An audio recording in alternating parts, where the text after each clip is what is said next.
Hey, if you're new to my channel, I'm a weird girl that wanders through the forest. Actually, I might not be a girl anymore. I think I'm a lady. I think I'm a woman. Oh my gosh. Yep, look at those wrinkles. I'm a woman. Woo! So today I kind of want to talk about dark and light, contrast. I want to talk about the political arena, but not from a political standpoint, just the spiritual essence of what's going on in the world right now. And specifically with November 2024, we're talking the US election. So I know many people are freaking out about it. Some are excited because, yay, Trump won again. That's great. And some of you are like, oh my God, we're going to do Handmaid's Tale. That's terrifying. This is what we need to focus on right now. We need to focus on entering into a vibration of excitement, okay?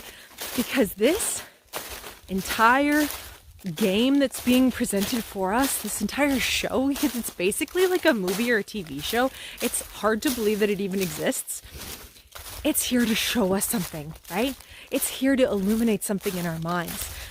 Yes, many of us are scared. What's that going to bring?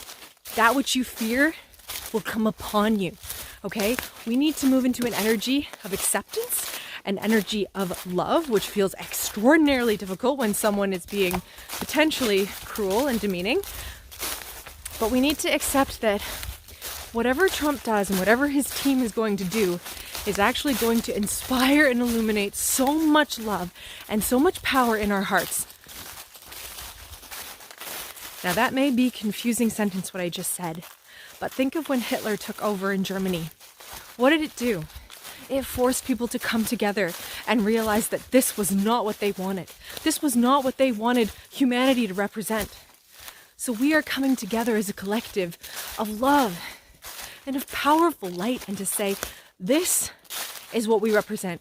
We represent compassion. We represent love. We represent the ability to express ourselves in whatever that means. That's what we are here for. We are human beings that have the right to be able to be human beings. That's what we are. And so what they're trying to do, and what they've tried to do for years and years and years, is put us in a state of fear. What can you do to someone who's afraid? You can manipulate them. That's what they want to do. Instead, if it's possible, can you enter into a state of excitement? Who knows what this new chapter is going to bring? Because with Biden, I mean, we won't even go there, but who knows what this is going to bring? This is going to shift things. This is going to move things into new segments. And yes, there are going to be lots of things that look really, really ugly. But sometimes you can't know what's going to be created from this darkness. I don't remember what the parable was exactly, but to paraphrase, it was the idea of this man and his son had to go to war, and everyone in the village was like, oh no, your son has to go to war, that's horrible. And the man said, maybe it's horrible. And when the son broke his leg, they said, oh no, that's horrible, your son broke his leg. And he's like, maybe it's horrible. But because the son broke his leg, he had to come home from the war. So now your son's home from the war. You must be so happy. And he said, maybe. And I don't know the rest of it, but the point is that you just never know what is going to be created from something, right? I had a traumatic injury where I, crushed my spine. And yes, it was debilitating. It was excruciating. But who knows what it actually did to save me? I can't see the intricate pathways of all the different lives I could have lived. My little human persona cannot see that. But from the higher levels, which aren't necessarily higher, but they can see what's going on. They know what's going on in all of these intricate timelines. And we have to trust it. And at the same time, it's hard because the universe doesn't really give a shit about us. We are the ones that bring meaning to it. So if you want to create a life that is loving and beautiful and abundant and is magical and exciting and a place where you can express yourself and you don't have to fear for your life, you have to embody that energy. You have to be in that energy. Otherwise, you're going to attract something that is not going to reflect that. If you want to live in an energy where you get to be with the people that you love and express your sexuality how you want to, then just do it. Just do it. You can do it. We don't need to be afraid. We don't need to be afraid. And if the time comes where we do need to be afraid, we're going to stand together. We're going to stand together as one, and we will fight the darkness as we've always done. But this is how we evolve. This is how we move through it. We have to enter into a state of love. Can you give love to someone that you hate? I think of people in my life that have hurt me so much, people that have destroyed and shattered my identity, abused me to my core. And if you can love those people, if you can love someone who has sexually abused you, if you can, not love them, but like if you can forgive them for doing that, then we can forgive whatever Trump is going to do. We can forgive this.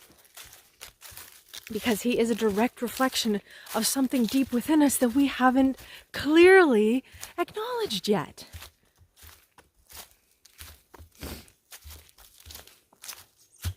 I need us to acknowledge this. I need us to feel this. What is it about his being? His ignorance? Is there a part of us that we are ignorant? Is there a part of us that we don't want to look at? I think there is. And I think it's him. Many of us do not want to look at him. Many of us respect him because they say, you know what, at least he does what he says he's going to do. The point is, that should not be the basis for choosing someone. Hey, they say that they're going to do what they say they're going to do. They're going to go murder all these people. Well, let's vote for them. You know what I mean? They don't really give us really any good options, do they? And that's why so many of us don't even vote, because we're just like, what's the point? I don't want to be a part of this. And that's so fair. And that's your story, and you're able to do what you want with that. Some of us do want to vote and try to change things. Is it going to change things? Maybe not. Are you voting out of fear, or are you voting out of love? Think about that. Because they don't really give you an option.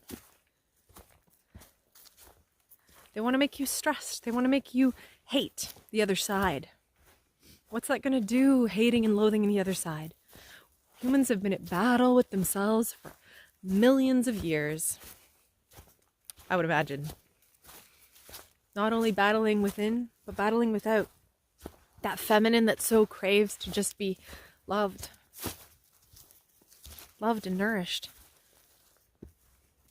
And the masculine craves that too. And I think that's part of the problem. The masculine thinks that it can handle anything. And then when it realizes that it can't, and it's stuck alone, it's missing that. It's missing that nourishment. It's missing that love. And that feminine who for years was subjugated, for years was abused.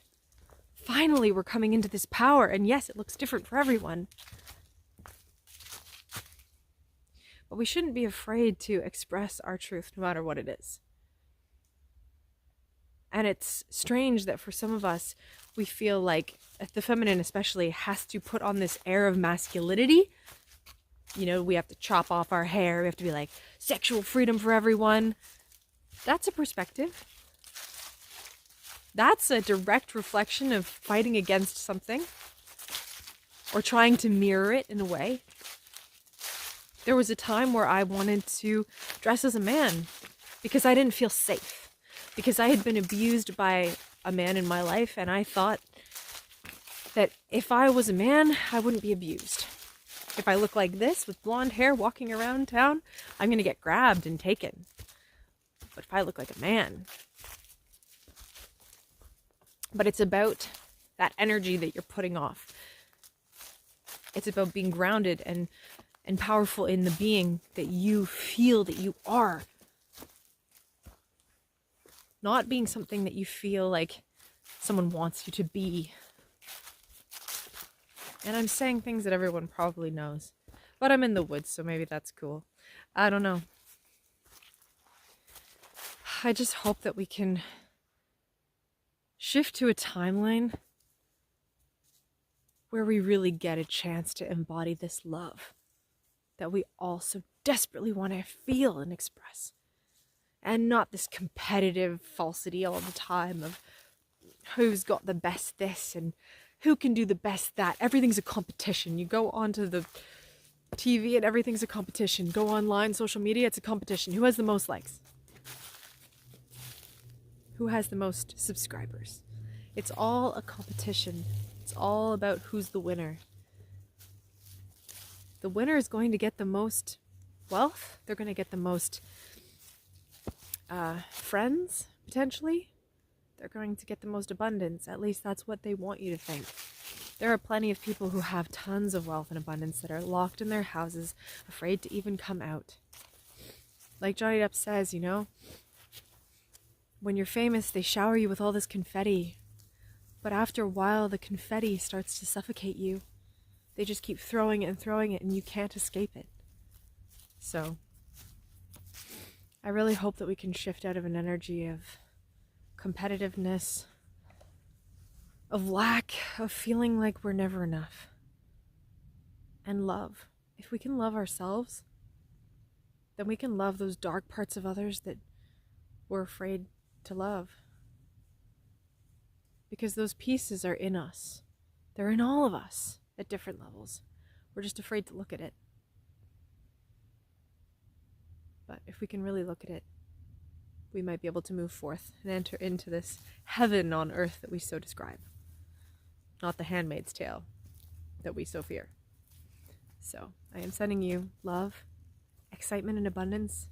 And know that if we stick together and we embody this energy, we can move into a timeline not of destruction and hate, but of passion and love and expression.